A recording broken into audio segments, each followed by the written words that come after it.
Olá, pessoal, bom dia, boa tarde ou boa noite, de onde você estiver assistindo a gente. Dando continuidade à semana de enfermagem, nós vamos ter agora uma convidada especial que vai falar para a gente da violência contra a pessoa idosa e implicações para o cuidado.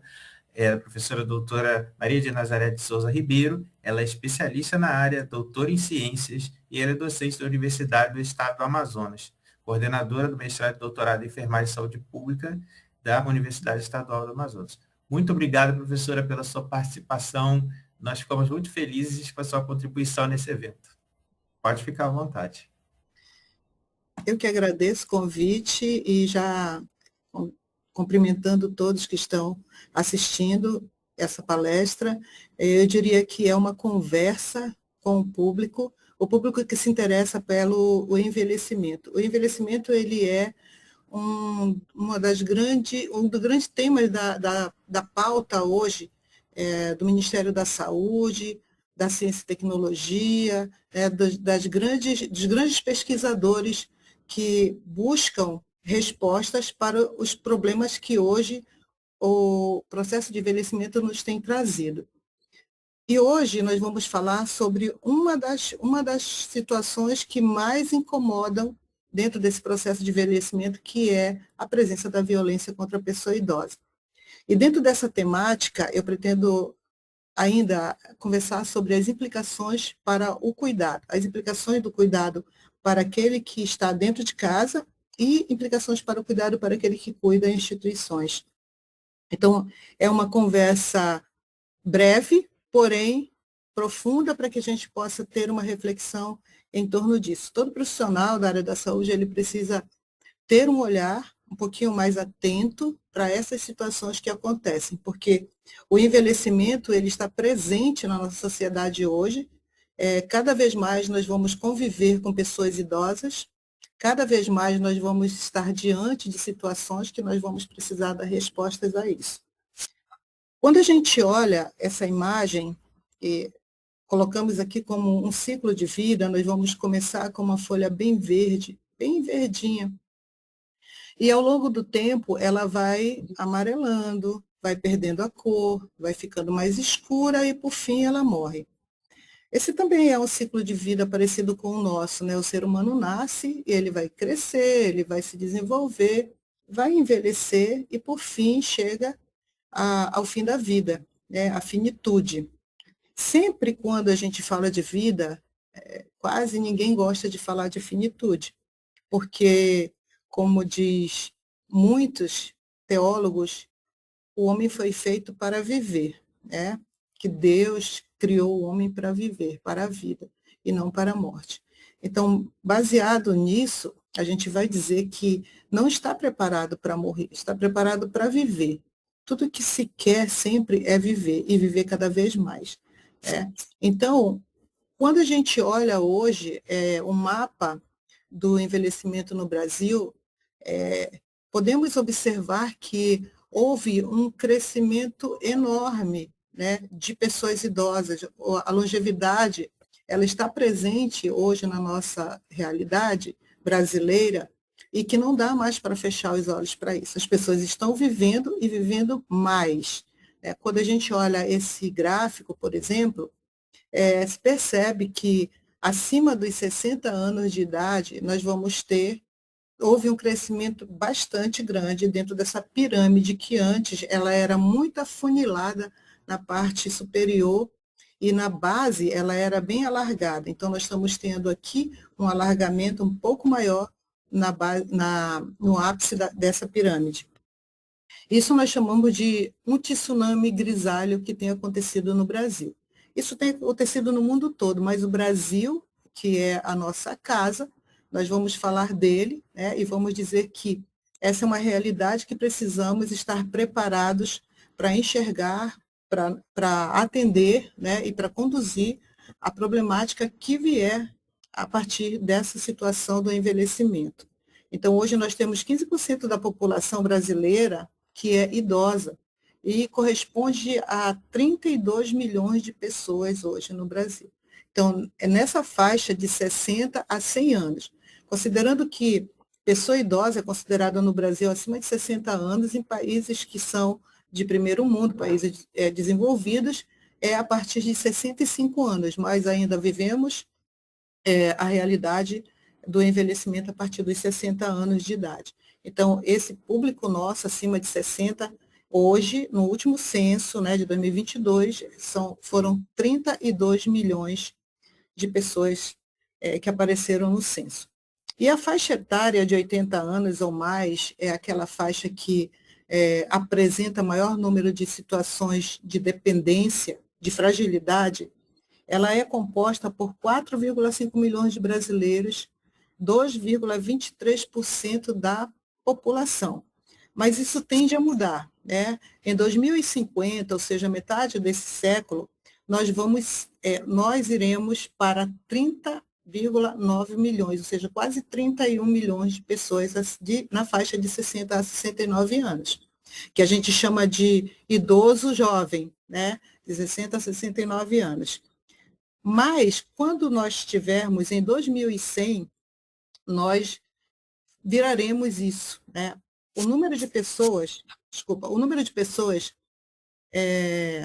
com mais de 70 anos, ele ultrapassará aquela primeira faixa que é de idosos jovens, ou seja, nós vamos viver muito mais ainda, nós teremos um número muito grande de pessoas acima de 70 anos. Então, vai alcançar 100 anos, vai alcançar 110 anos, talvez até 120 anos, porque a genética trabalha para isso, né? Os pesquisadores trabalham para a gente viver mais, para a gente viver com uma longevidade maior e com qualidade maior também.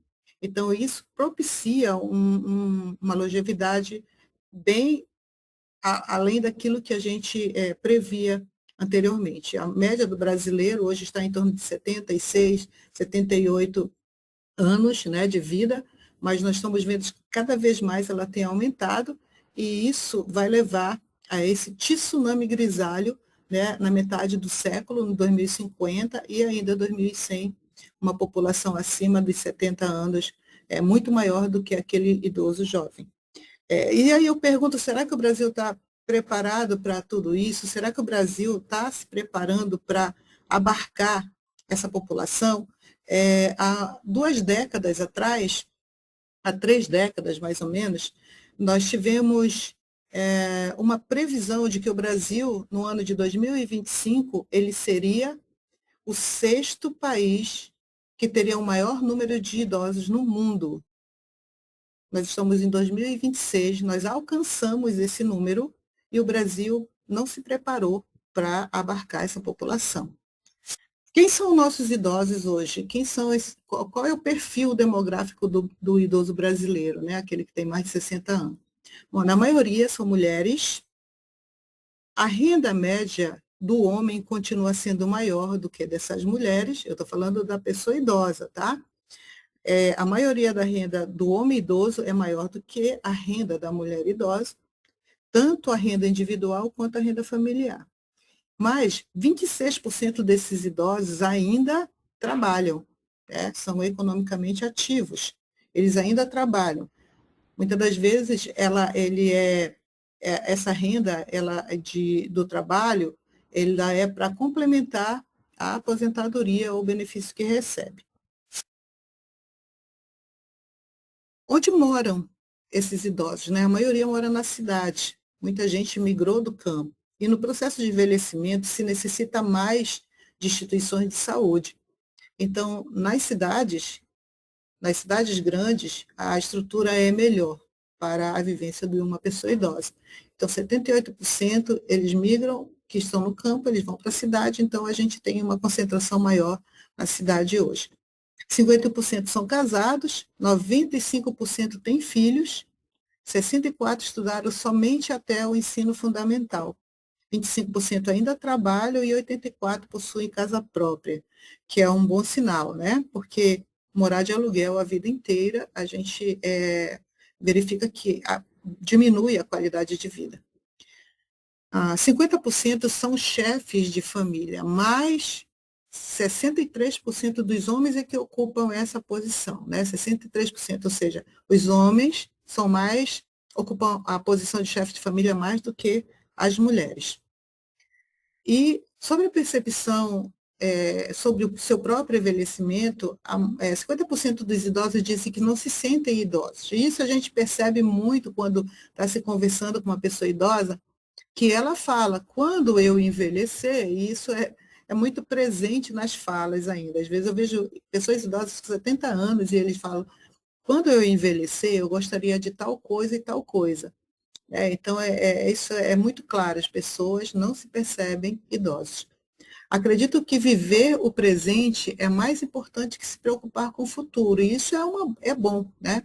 É bom que a pessoa idosa, ela pense que o presente é mais importante que o futuro.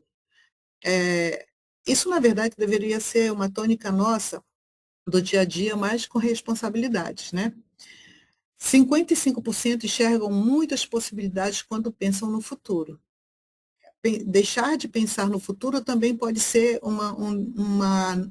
desejo de não sonhar mais e também de não querer viver. Então, a psicologia também fala sobre isso. Então, a gente precisa se preocupar mais com o presente, né, sem se preocupar tanto com o futuro, mas precisa pensar um pouco no futuro, porque os planos são importantes para melhorar a vontade de viver. 86% acham que envelhecer é um privilégio. No Brasil, da forma como nós vínhamos conduzindo o povo, né, o povo que vivia no país de terceiro mundo, realmente envelhecer era um privilégio. E essa geração que está hoje velha ou idosa é aquela geração que viveu em condições piores há décadas atrás. Então, a gente hoje, por exemplo, se tem programas que melhoram a qualidade de vida, é por isso que lá em 2100 nós teremos idosos muito mais longevos e com melhor qualidade de vida. 53% concordam que idosos não conseguem acompanhar tantas mudanças tecnológicas no mundo atual. E a gente vai lembrar disso depois, quando estivermos falando de violência digital. E 33% pensam que os mais velhos dependem dos outros para tudo, né? Então, é bem difícil a gente entender que a autonomia ela é uma tônica do envelhecimento. Todo mundo precisa trabalhar para que a pessoa idosa tenha autonomia e tenha independência. Mas nem sempre é assim, né? E sobre preconceito e acolhimento, né? 81% acham que há preconceito contra o idoso no país, 79% se sentem totalmente acolhidos pela família, 41% recebem visitas de parentes pelo menos uma vez por semana e 34% só são visitados de vez em quando. Quando a gente fala esse preconceito e acolhimento, a gente pode perceber aqui que 79% diz que se sente totalmente acolhidos pela família, mas é muito raro uma pessoa idosa dizer que não se sente acolhido pela família, né? Mas existe muitas situações de abandono, muitas situações de negligência, que isso remete a se pensar que não são totalmente acolhidos pela família. A mesma coisa quando a gente olha que só são visitados de vez em quando, que é 34%, então isso vai contra esse percentual de que 79% se sente totalmente acolhidos pela família. Então, são dados que, quando se coletam em pesquisas, isso é de uma pesquisa, isso são dados que se coletam de uma pesquisa em que eles entram em conflitos, porque um mostra a realidade inversa da outra. Existem muitas mudanças que trazem impacto na família, né? Por exemplo, a mudança de conjuntura atual da família brasileira. Hoje as famílias elas são formadas por mulheres, homens, mulher, homem que se divorciou e casou, segundo casamento, terceiro casamento. Então, a configuração familiar ela é muito diversificada hoje no Brasil. Outro ponto é o menor número de filhos, menor número de pessoas para cuidar dos pais na velhice. Também, a literatura também nos mostra que ter muitos filhos também não é garantia de um bom cuidado, né? Então, assim, ter filhos pode ser, se pensar que é uma garantia de ter um cuidado na velhice, mas isso não é uma afirmativa, tá? Existem muitas situações que, mesmo tendo filhos, os pais são abandonados. Homens e mulheres adultos inseridos no mercado de trabalho. É outro ponto. As mulheres saíram, né, para trabalhar e a pessoa idosa fica em casa. Muitas das vezes tem que cuidar das crianças.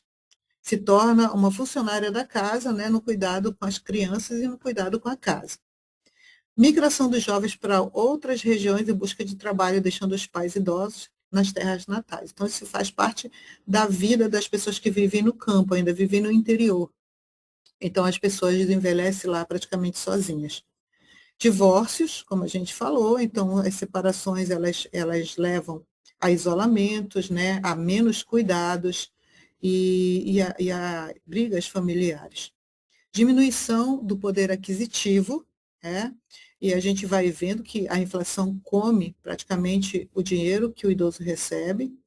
Lares fisicamente menores, hoje as pessoas moram em pequenos apartamentos onde não tem disponível um espaço para a pessoa idosa ficar bem, né, e ter a sua privacidade. Então, os lares hoje se tornaram muito pequenos. Alcoolismo e uso de drogas também no meio familiar. E aí vem algumas situações que podem gerar violência intrafamiliar. Uma delas é a qualidade do relacionamento dos idosos com seus filhos no passado.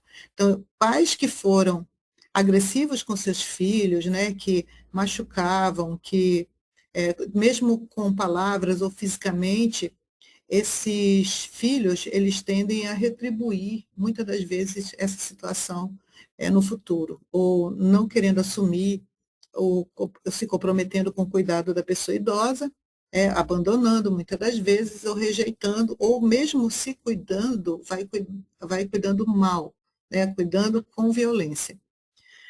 Presença de estresse no cuidador, isso a gente tem visto muito, tenho feito pesquisa com cuidador ultimamente, e eu tenho entendido muito e compreendido muito a situação do cuidador. Né? O estresse, ele é presente no cuidador, principalmente quando ele é cuidador único, familiar, quando tudo fica sobrecarrega nele, e o cuidador, ele não é um agente de saúde, ele não entende de fazer curativo, ele não entende de lidar com sonda, ele não entende de liquidificar alimento para colocar numa sonda, ele não entende que tem que fazer mudança de decúbito. Então, o cuidador, ele se torna, de repente, um auxiliar de enfermagem sem ter feito curso nenhum. Isso é muito estressante para ele. A presença de psicopatologia entre os agressores, né? Então, assim, existem situações em que as pessoas apresentam comportamentos agressivos por causa de psicopatologia presente nela. Deficiência mental ou física do idoso. Então, existe a questão da deficiência mental ou física do idoso, mas existe também a deficiência mental ou física do cuidador. Aquele que tem problema mental, por exemplo, ele não casa, ele não sai de casa e os pais ficam com ele. Então, os pais envelhecem e aquela pessoa fica dentro de casa ainda, tendo que sobreviver ali. E essa relação, ela é muito prejudicial, porque o idoso tem que cuidar daquele filho, e aquele filho se torna uma condição de cuidado para o idoso que deveria estar sendo cuidado. A mesma coisa do idoso que tem deficiência mental ou física, ele traz uma sobrecarga para a família que muitas das vezes a família não está preparada para cuidar. A relação de dependência entre a vítima e o abusador. Então, essa condição ela é muito presente nas pesquisas que nós fizemos em relação à violência. Isso era uma coisa muito presente mesmo. Assim, a vítima precisa, né, o idoso precisa do seu cuidador, ele precisa do cuidado, e o cuidador precisa do valor da aposentadoria do idoso. Ele vive daquilo. Ele vive na casa da pessoa idosa, ele não tem casa. E às vezes ele recebe do restante da família para cuidar. Então, existe uma condição de dependência que um abusa do outro e os dois se permitem porque precisam um do outro. É impressionante que essa relação de dependência ela está muito presente nas situações de violência entre familiar, cuidador e a vítima, né, e o idoso. Isolamento social do cuidador e do idoso. Então, aquele que fica para cuidar do idoso, e normalmente é o filho mais novo, né? Se o filho mais novo não sai mais cedo de casa, ele acaba ficando responsável pelo idoso. Isso é uma realidade nossa. E aí, essa pessoa, ela não tem mais condições de sair para se divertir, de estudar, de arrumar um emprego bom, né, de trabalhar fora. Então, ela tem um isolamento social ali, né, e que permanece junto ao idoso por muito tempo. Isso leva estresse, né, leva muito estresse. E, às vezes, no cuidado, isso se apresenta em forma de violência. Abuso de álcool ou de outras drogas por parte do cuidador e, às vezes, também do idoso. Tem idoso que ainda bebe, né, usa bebida alcoólica com muita frequência. Essas relações, elas são muito perigosas porque, normalmente, ela leva à violência física. Quando tem... Em todos esses aspectos, nós vamos ter presente diversos tipos de violência, mas o abuso de drogas e de álcool, ele é o que mais leva à violência física. A violência intergeracional, né? Adultos que foram abusados durante a infância também podem se tornar abusadores de seus pais idosos quando doentes ou quando bem idosos, quando num grau de dependência necessitar de cuidados. Muitas das vezes esses abusos eles vão estar presentes, né, devido à memória do passado de ter sofrido também a violência. Bom, soma-se a tudo isso que eu falei, a grande carga de doenças crônicas e limitações funcionais que as pessoas idosas e mais longevas, elas vêm a apresentar. Vem também o custo da assistência permanente. Cuidar de uma pessoa idosa não custa barato, custa muito caro. Medicamentos, curativos, fraldas, camas que precisam ser especiais, né? Colchões especiais, ah, sondas, alimentação enteral, tem muitas coisas que a família precisa suprir e que o custo da assistência, ela se mantém altíssima e com o valor que o idoso ganha, não dá. Né? Isso requer de ajuda de outras pessoas da família. Existe também a falta de serviços adequados para atendimento. Tem muitas cidades que não têm nenhum lugar que possa atender pessoas idosas em condições de fragilidade extrema, né? E aí também não dá suporte para a família para cuidar em casa. A baixa cobertura do sistema previdenciário, a aposentadoria, ela é muito baixa. Muitas das vezes não dá nem para comprar o remédio mensal dessa pessoa. E a inexistência de um programa de governo direcionado para a população idosa dependente. Nós não temos. Por exemplo, as pessoas que têm acima de 80 anos ou 90, aqueles que são mais frágeis, que têm a mobilidade reduzida ao extremo, não existe um programa diretamente direcionado a essas pessoas para que a família possa ter uma estrutura mínima para cuidar melhor dessa pessoa. E aí acontece o quê? Né? Acontece essas situações. Como é que se consegue cuidar de uma situação assim em casa? Como eu falei, um cuidador, ele não é um técnico ou um auxiliar de enfermagem. Ele não tem preparo para ficar cuidando. Né? Então, assim, acontecem essas situações e como é que isso vai se desenrolar? Né? A sobrecarga para a família, que é extrema, o cuidador familiar que fica ali sob estresse, com a sobrecarga do cuidado, isso vai gerar violência e maus tratos. Violência e maus tratos, ou maus tratos, é o ato único ou repetido, ou omissão que lhe cause dano ou aflição, e que se reproduz em qualquer relação na qual existe expectativa de confiança. Esse é um conceito da Organização Mundial da Saúde, e que é o que mais se aplica a esse processo de violência. Então, quando a gente coloca que ele pode ser um ato repetido ou pode ser uma omissão, e aí a gente já começa a olhar a dimensão do que é violência contra a pessoa idosa. Ela pode acontecer, né, em diferentes ambientes. Ela pode acontecer em casa, ela pode acontecer na comunidade, nas ruas, nas instituições. Ela acontece em vários ambientes. Os mais vulneráveis são os dependentes sociais, aquele que tem menos condições, aquele que ganha pouco, aquele que está numa situação de empobrecimento, que tem condições de dependência física ou de condições de dependência mental, né? Sobretudo os que sofrem alterações no sono, que não dormem, e essa falta de sono altera o sono também de quem cuida e aumenta o estresse daquele que cuida. Os idosos que têm incontinência, que precisa trocar fralda, que precisa limpar, que precisa fazer higiene, quase que muitas vezes por dia. Aqueles que têm dificuldade de locomoção, porque ele tem que ser carregado, ele tem que ser tirado da cama para a cadeira, da cadeira para a cama, e que necessitam de cuidados constantes. Então, assim, a gente traz um exemplo de como chega uma pessoa idosa, às vezes, no pronto-socorro com a gente. Né? Chega dessa forma. E muitas das vezes, a nosso critério de avaliação é como foi que vocês deixaram uma pessoa assim? Por que, que você, que é filho, não cuidou? Por que deixou ficar desse jeito? Então, às vezes, essa pressão e o julgamento que a gente faz sobre os cuidadores. Eu não vou dizer que eu nunca pensei ou que eu nunca falei isso, eu estou falando mesmo de experiência própria. Muitas das vezes eu recebi pessoas assim nos meus plantões e o questionamento era o mesmo: por que, que a família deixa ficar nessa situação? E quando eu comecei a acompanhar melhor os cuidadores, eu comecei a entender todo esse processo. Né?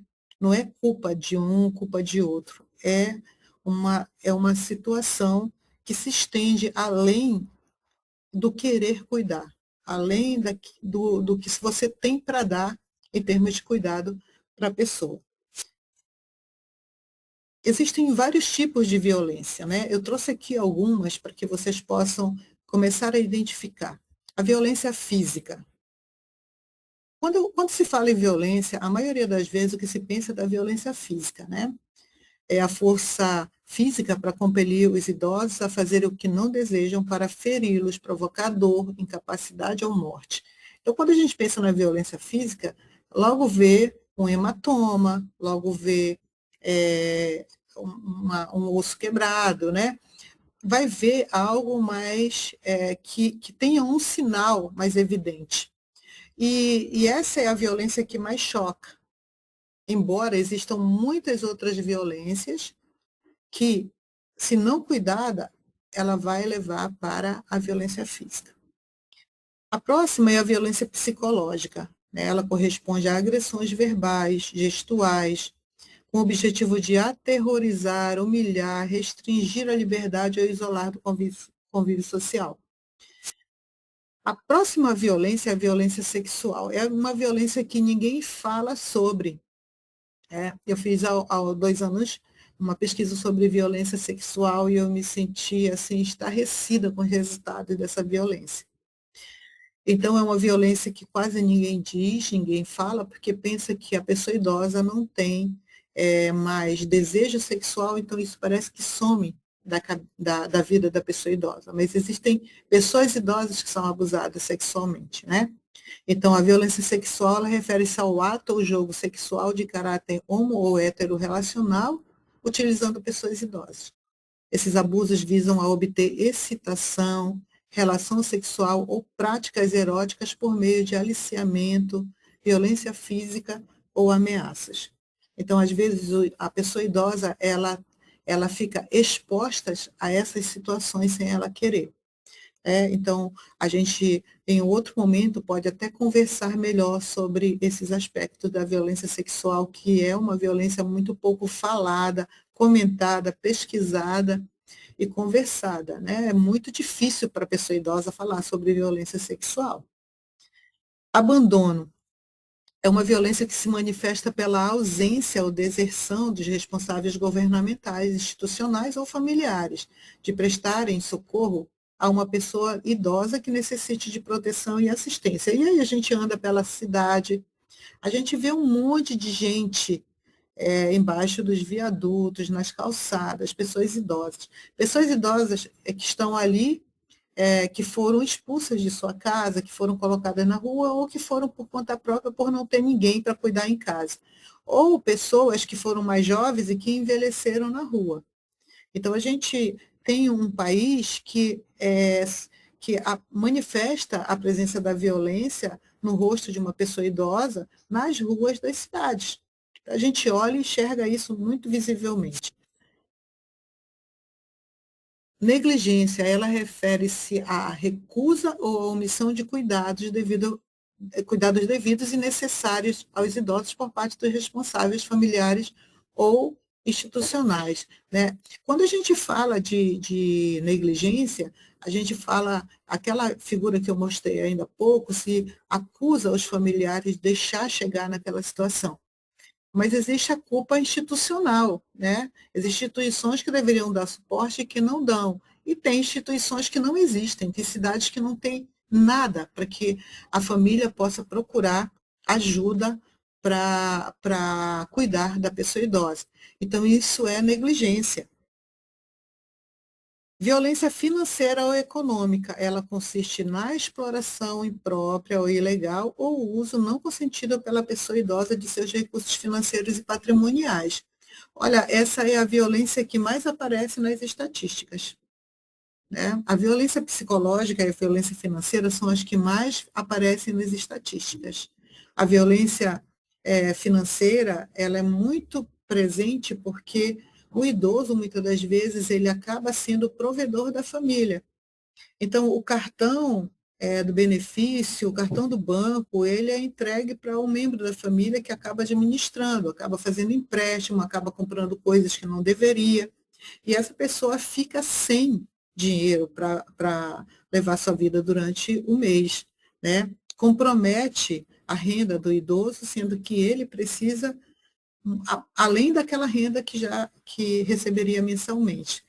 Então, essa violência financeira é uma das mais presentes hoje na vida da população idosa.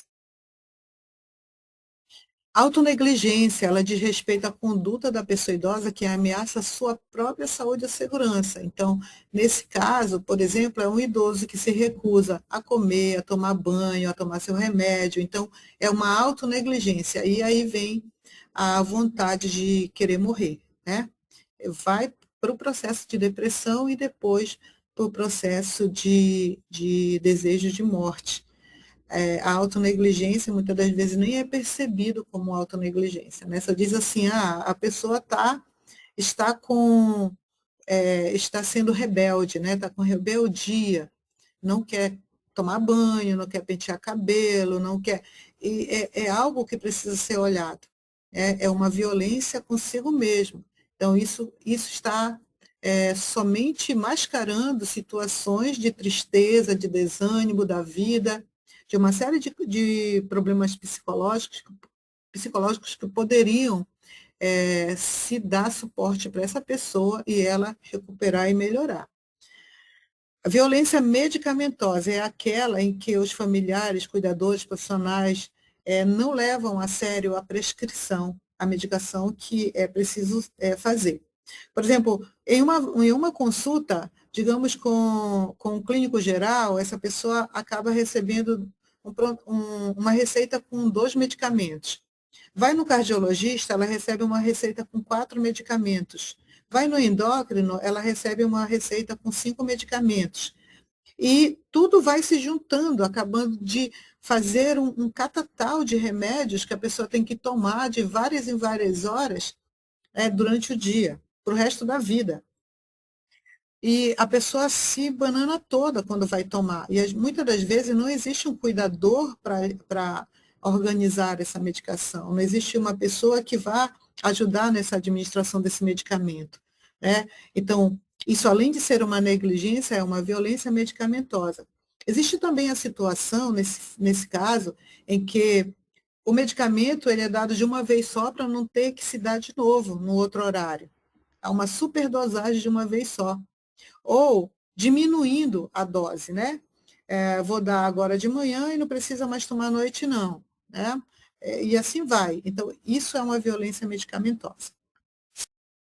Violência emocional e social, ela se junta um pouco com a violência psicológica e verbal, né? Refere-se à agressão verbal, incluindo palavras que são depreciativas, que desrespeitam a identidade, a dignidade e a autoestima da pessoa idosa, falta de respeito à intimidade, negação no acesso à amizade, desatenção a necessidades sociais e de saúde. Muitas das vezes as pessoas idosas recebem visita e o filho não quer deixar entrar, né? Isso é uma violência social, né? Não deixa que a pessoa idosa vá participar de um grupo, vá fazer uma visita à vizinha, vai fazer uma visita a um parente, ou sai e não levam junto, ela fica em casa.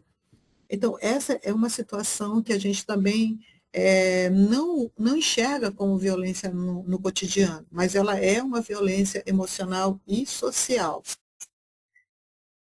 A violência religiosa, que é um ato de discriminar, ofender, rechaçar as religiões, as liturgias, os cultos, ofender ou discriminar, agredir pessoas por conta das suas próprias práticas religiosas e as suas crenças, né? Então a gente vê muito isso, os filhos, o idoso era católico, tem sua santinha ali na mesinha de cabeceira, e o filho se torna evangélico e não respeita mais a religião da pessoa, tira os santinhos, tira tudo que tem, não permite que vá à igreja. Então, isso é uma violência religiosa. E a violência digital, né, que é o uso de internet ou tecnologias para enganar, explorar, ameaçar, causar prejuízo, especialmente financeiro e psicológico. Isso é muito importante que as autoridades, por exemplo, os pesquisadores continuem pesquisando e levando sugestões para a melhoria da condição do idoso frente às necessidades tecnológicas que esse idoso tem. Tudo é colocado hoje de uma forma que parece que é para melhorar, mas dificulta a vida da pessoa idosa. Para fazer um cadastro, tem que entrar na internet, ele não sabe entrar, ele tem que acessar, então ele pede para alguém, dá os dados para esse alguém usa esses dados de forma incorreta, e assim vai. Então, é uma violência digital. O idoso ele tem que conviver numa realidade que ele não aprendeu antes, né, e que ninguém ensinou hoje. Então, é muito difícil para uma pessoa idosa viver nesse mundo digitalizado. Bom, e aí a gente passa para alguns sinais físicos de abuso de pessoas idosas, né?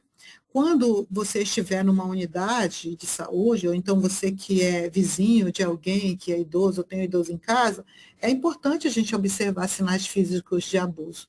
Desidratação ou perda de peso incomum, falta de cuidados diários, lesões inexplicáveis, contusões, cortes, feridas, condições de vida insalubre, falta de higiene e necessidades médicas não atendidas. Esses são pontos que a gente precisa observar. A suspeita, porém, ela não confirma por si só que existe violência, tá? Então, você precisa observar bem.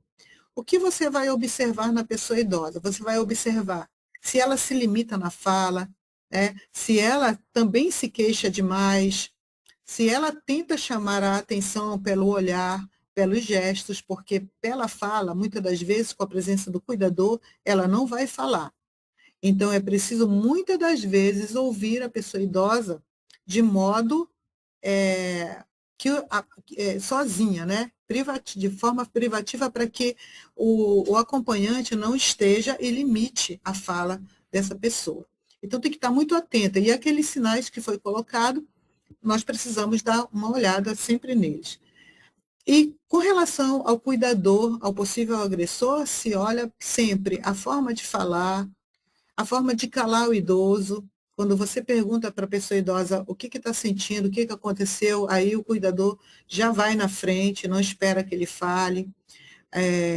Então, os gestos, né, o tom de voz se impondo, essas situações é preciso ter cuidado, porque pode estar havendo ali um abuso, né, um abuso ou uma violência. Bom, aqui nós chegamos às implicações para o cuidado.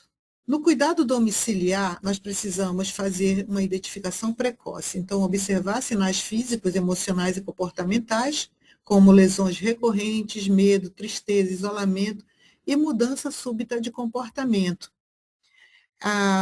O segundo ponto é uma avaliação na dinâmica familiar e na sobrecarga, né? Identificar fatores de risco para negligência, para maus tratos e violência, incluindo a sobrecarga do cuidador familiar, desculpa.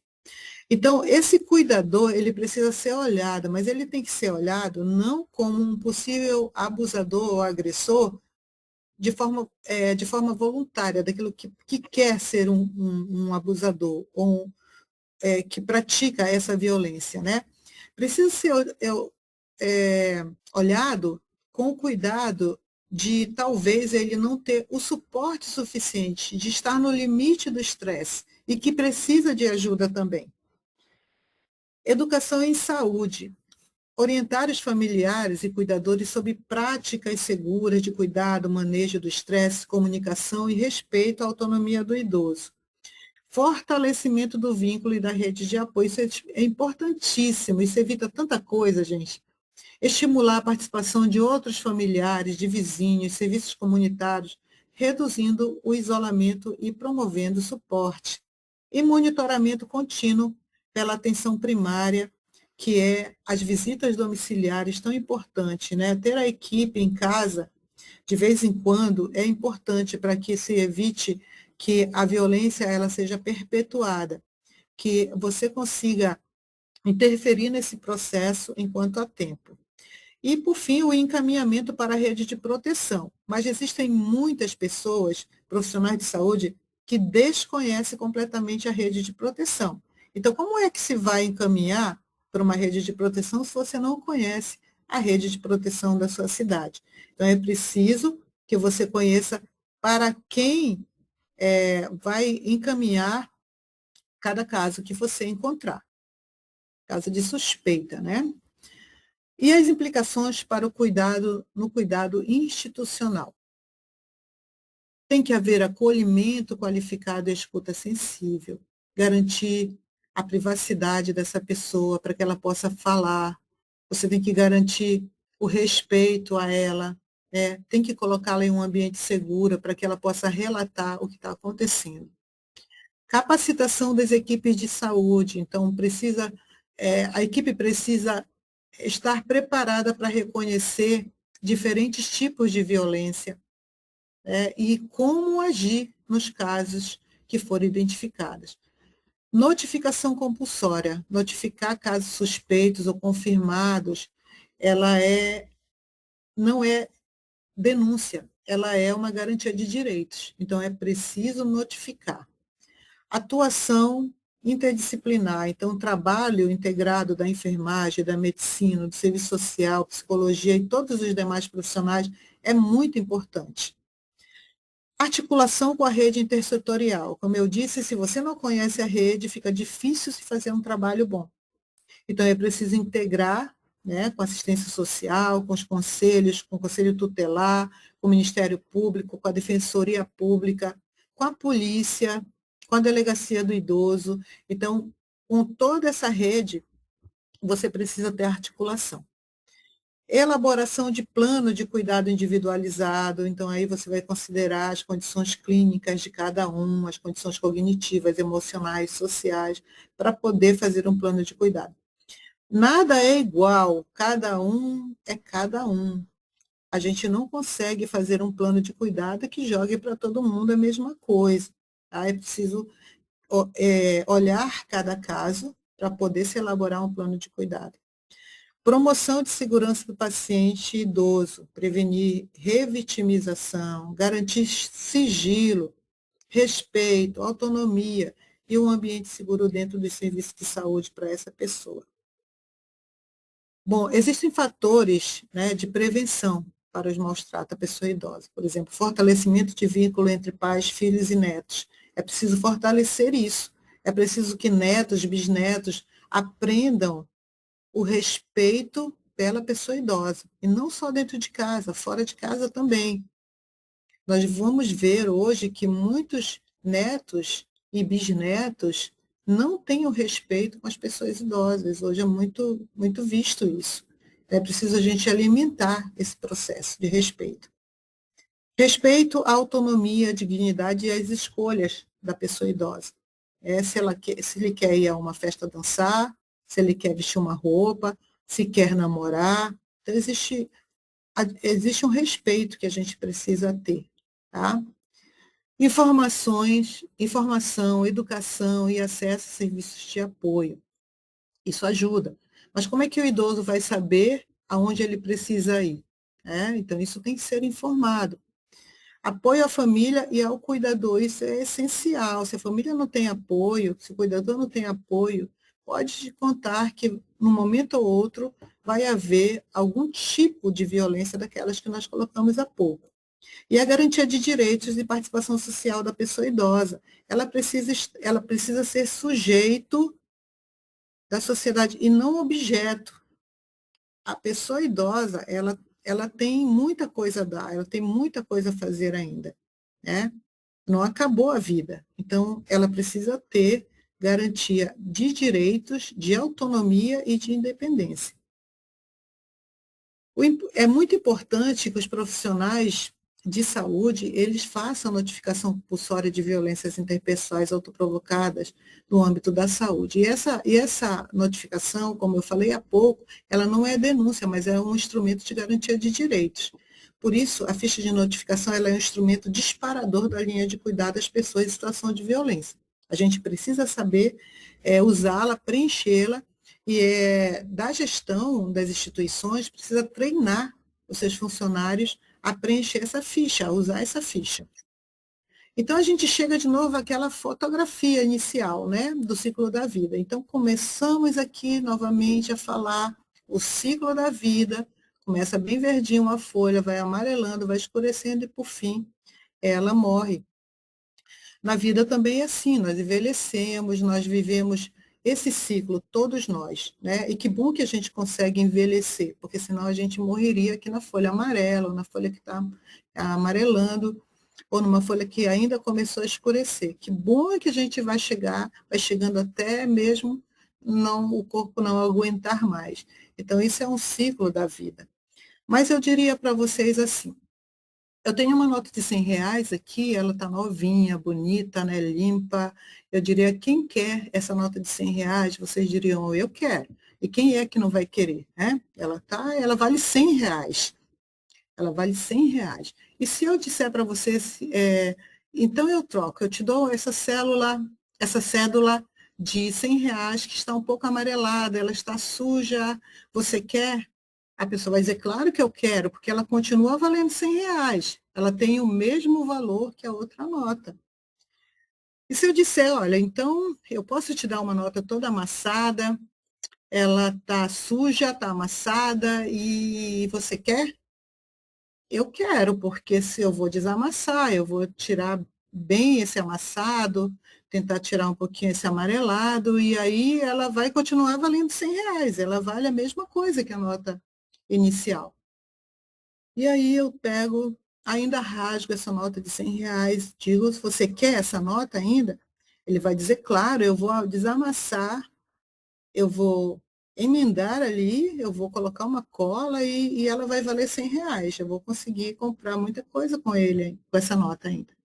Essa nota amassada, amarelada, rasgada, ela é como se fosse o ciclo da vida, né? E aí eu pergunto por que, então, que a gente dá o mesmo valor a um dinheiro, que é um pedaço de papel, tanto ele rasgado, amassado, amarelado, acabado, ela vale a mesma coisa que essa primeira nota nova aqui. Vale a mesma coisa, vale os R$ 100.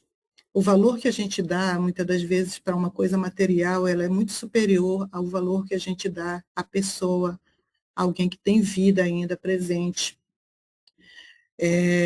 Muitas das vezes a gente quer tudo limpinho, bonitinho, né, cheirosinho, mas quando está sujo, quando precisa trocar fralda, fazer curativos, dar comida, está todo amassado, né, como essa pessoa amassada, rasgada, ferida, a gente não quer, né? Porque no pensamento parece que isso tem menos valor do que uma criança quando precisa de cuidados. A pessoa adulta, a pessoa idosa, nesse sentido, ela tem o mesmo valor e ambos precisam de cuidado. E esse cuidado, ele vai depender da forma como a gente enxerga a vida. Então, se existe vida, se existe vida presente em um corpo, ela vale o tanto quanto vale alguém que corre, alguém que anda, alguém que se cuida, alguém que trabalha. Tudo é vida, e são pessoas humanas. Então, que a gente consiga olhar dessa forma, né? Como a gente daria valor a uma nota de R$ 100 rasgada ou nova, a gente dará valor a uma pessoa idosa, mesmo rasgada, suja, e, e alguém que não tem nenhuma dessas condições. Ela tem o mesmo valor. Cuidar em casa é também proteger, né? Prevenir, identificar e cuidar é responsabilidade de todos nós. Muito obrigada.